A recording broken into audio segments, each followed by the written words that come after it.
तुम लोग चलिए, आज जो चैप्टर हमें समझना है वो है जादुई पैटर्न, जादुई त्रिकोण या जादुई त्रिभुज। मूलतः यह पार्ट एक पैटर्न के चैप्टर में है। इसमें पैटर्न से चलना पड़ता है आपको। अब हम जितनी बार भी इसको हल करने जाते हैं, हमने कभी ये ध्यान दिया नहीं कि हम पैटर्न से चले। हम क्या करते हैं, इसको जो इन संख्याओं को इन बॉक्सेस में लिखकर जोड़ना शुरू कर देते हैं। नहीं, ये पैटर्न के हिसाब से चलता है, तो हमें उसको पैटर्न के हिसाब से ही चलना या समझना पड़ेगा। इस तरह से आपको अंक दिए रहेंगे 1 2 3 4 5 6 और आपको एक इस तरह से जादुई त्रिभुज दिया रहेगा। इसमें छोटे छोटे गोले दिए रहेंगे जिसमें आपको इन संख्याओं को लिखना है। कोई संख्या रिपीट नहीं होनी चाहिए, दोबारा नहीं लिखना है। एक संख्या केवल एक बार आएगी। और उनका कहना, प्रश्न में यह पूछा जाता है कि इनका जोड़ 9 आना चाहिए, ऐसे भी 9 आना चाहिए और ऐसे भी 9 आना चाहिए। हम करते क्या है, हमारा प्रयास अधिकतर ये रहता है कि जल्दी जल्दी इसको हल कर दे। इस संख्या को यहां लिखा, उसको वहां लिखा, जिसके कारण अत्यधिक समय लगता है। और हम बच्चे को यह नहीं समझा पाते कि पैटर्न क्या है उसका। हम बच्चे को यह नहीं बता पाते कि उसका पैटर्न क्या है। तो हम ये चाहते हैं कि इस आकृति को या इस त्रिभुज को, इस जादुई पैटर्न को हम पैटर्न से समझें। किस तरह से? तो पैटर्न से जैसे ही हम समझने जाते हैं तो हमें यह बात ध्यान आती है कि क्रम होना चाहिए। पैटर्न का हमेशा क्रम होता है, कोई ना कोई क्रम होगा। वो पूरा का पूरा ये क्रम पे आधारित है, लेकिन थोड़ा सा ध्यान दिया जाए तो सबसे पहले आप इसको इन सभी संख्याओं को बराबर बांट लें। मतलब कि 1 2 3 4 5 6 संख्याएं, तो इनको 2 हिस्सों में कर लीजिए।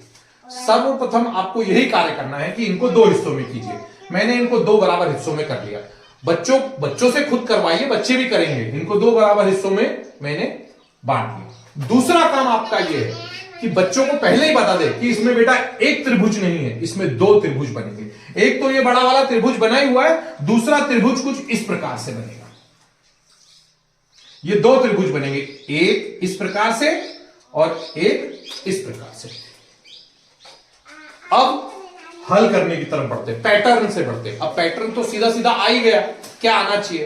पैटर्न सीधा सीधा ये आया है कि आपको ये तीनों संख्याएं एक साथ लिखनी है, एक पैटर्न में जाएंगी, और ये तीनों संख्याएं एक पैटर्न में जाएंगी। कैसे आएंगी वो अपने को ध्यान देना है। तो सबसे पहला काम, हमने इन संख्याओं को बराबर हिस्सों में बांट लिया। उसके बाद आपको जो संख्या का जोड़ है 9 में, इन सभी संख्याओं में से सबसे बड़ी संख्या जिससे 9 में पूरा पूरा भाग चला जाए।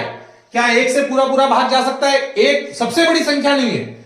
2 से भाग जाएगा नहीं, 3 से भाग जाएगा। 3 तिया 9, 0। पूरा पूरा भाग जाना चाहिए। पूरा पूरा कहने का अर्थ यह है कि पूरा पूरा भाग अगर चला गया तो हमारा आसानी से यह सवाल हल हो जाएगा।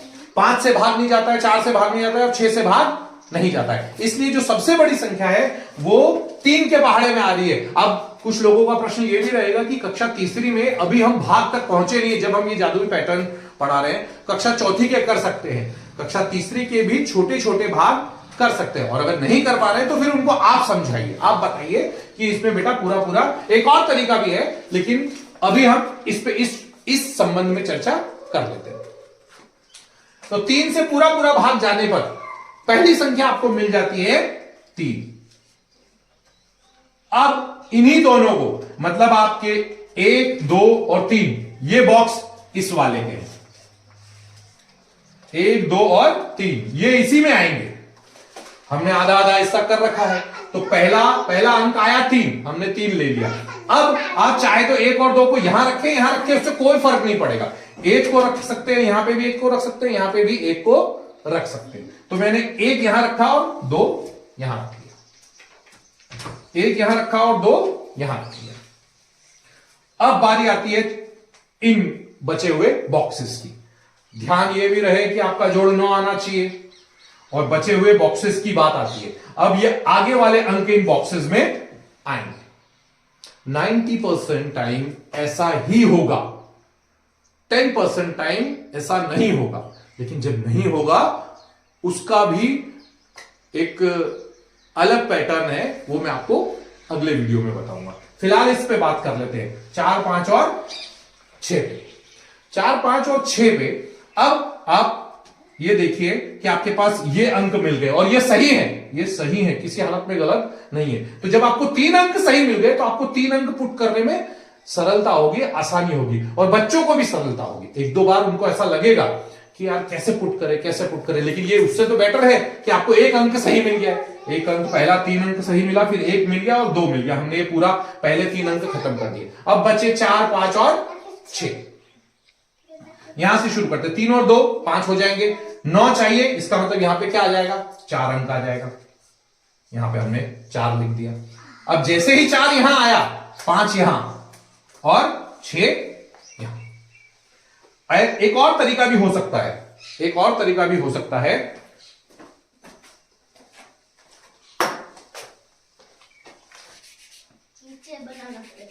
नहीं बनाने की जरूरत नहीं। एक और तरीका भी हो सकता है, आपने सबसे पहले यहां पे आखिरी वाला 3 अंक उठाया था, यहां पे 6 उठाइए और 3 के बिल्कुल सामने लिख दीजिए। 6 लिखा, ये हो गए 9। फिर यहां पे इन दोनों को जोड़िए, 4 यहां आ गया और 5, ये पूरा जादुई त्रिभुज हो गया।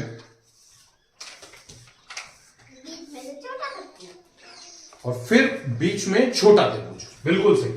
एक तो बड़ा त्रिभुज रहेगा और फिर बीच में छोटा त्रिभुज। ये इसका ये मतलब है कि हमारी जो पैटर्न की संख्या है, मतलब जो इसमें पैटर्न बनेगा वो 1, 2, 3 और 1, 2 और 3 इस तरीके से, मतलब ये 3 का पैटर्न अलग रहेगा और इन तीनों का पैटर्न अलग रहेगा। जिस तरीके से पिछले प्रश्न में जब हमको 9 चाहिए था तो हमने उस समय भी इन 6 अंकों को 2 बराबर हिस्सों में बांटा था, यहां पर भी हम इसको 2 बराबर हिस्सों में बांटेंगे बीच से।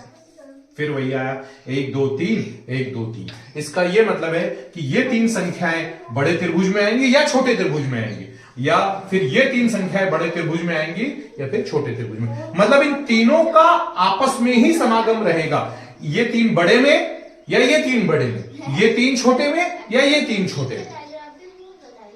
अब दूसरी बात, पहला अपन ने बांट लिया, दूसरा 12 में सबसे बड़ी संख्या जिसमें 12 में पूरा भाग चला जाए, या फिर जो 12 किसके पहाड़े में आता है वो सबसे बड़ी संख्या लेंगे। तो 12 1 के पहाड़े में आता है, बिल्कुल आता है। 12 2 के पहाड़े में भी आता है, 12 3 के पहाड़े में भी आता है, 12 4 के पहाड़े में भी आता है, 12 5 के पहाड़े में नहीं आता है और 12 6 के पहाड़े में भी आता है। तो सबसे बड़ी संख्या जिसके पहाड़े में वो संख्या आती हो। भाग से पिछले वीडियो में ये था कि भाग नहीं देना आ रहा है, ठीक है, पहाड़े तो आएंगे, बच्चे पहाड़े तो याद करते हैं, तो 6 तक अगर पहाड़ा भी याद है तो भी ये संख्याएं, ये पैटर्न हल हो जाएंगे।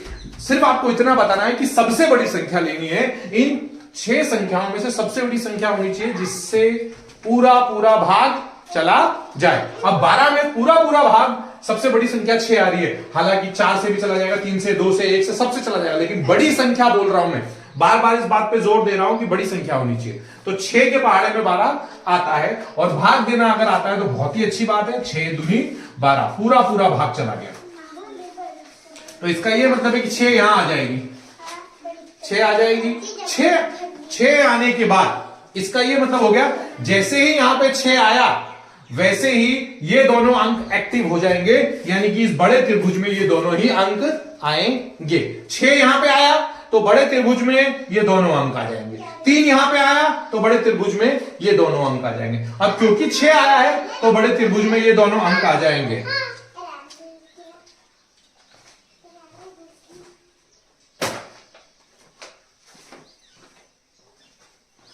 जैसे ही 6 यहां पे आया तो बड़े त्रिभुज में ये दोनों अंक आ जाएंगे। 3 आया यहां पे तो बड़े त्रिभुज में ये दोनों अंक आ जाएंगे। तो 6 आ गया है, यानी कि 4 और 5 आप चाहे जिस तरफ लिख सकते हैं, कोई भी समस्या नहीं है। 4 यहां लिख सकते हैं, 5 भी लिख सकते हैं, 4 यहां लिख सकते हैं, 5 भी लिख सकते हैं। मैं अपन इस तरह से लिखते हैं 4 और 5, 3 अंक अपने बराबर आ गए। वैसे ही अब ये जो बचे हुए 3 अंक है ये इस छोटे त्रिभुज में आएंगे। कहां आएंगे? छोटे त्रिभुज में।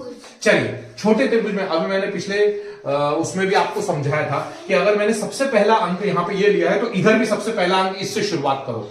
3 उठाकर एकदम 6 के सामने ले जाओ। 3 यहां ले लिया, ठीक, 3 यहां लेने के बाद आप चाहे तो 1 यहां लिख सकते हैं, 2 यहां लिख सकते हैं, लेकिन वो चाहने से नहीं होगा, आपको इनका जोड़ करना पड़ेगा। क्या करना पड़ेगा?